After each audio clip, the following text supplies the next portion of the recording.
अवकाळी पावसाने दमदार अशी हजेरी लावलेली आहे. या पावसामुळे भाज्यांची आवक बाजारपेठेमध्ये कमी झाली आहे.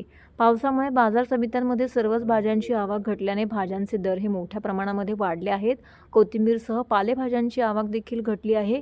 गेल्या 2 दिवसांपासून होणाऱ्या मुसळधार पावसामुळे पुढील आठवडाभर बाजारामध्ये भाज्यांची आवक कमी राहणार असून 10 ते 20 रुपयांनी किलोमागे वाढण्याची शक्यता व्यापाऱ्यांनी वर्तवलेली आहे. तर सध्या कोथिंबीर ही 80 रुपये जुडी विकली जाते, तर टॅमॅटोचे दर हे 60 ते 80 रुपयांपर्यंत पोहोचले आहे. तर इतर भाज्या देखील 80 ते 100 रुपये किलो दराने विकल्या जात आहेत.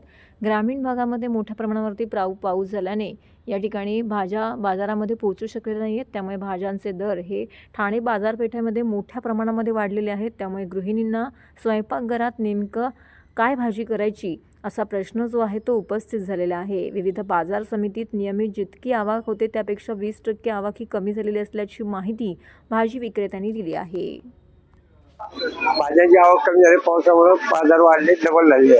पहिल्यापेक्षा डबल 40 ते 80 आले. आवक कमी झालेली आहे. कमी पुण्याहून कमी येते, पुण्याहून कमी येते. तिकडं पाऊस आहे, तिकडनं सगळी कमी येते.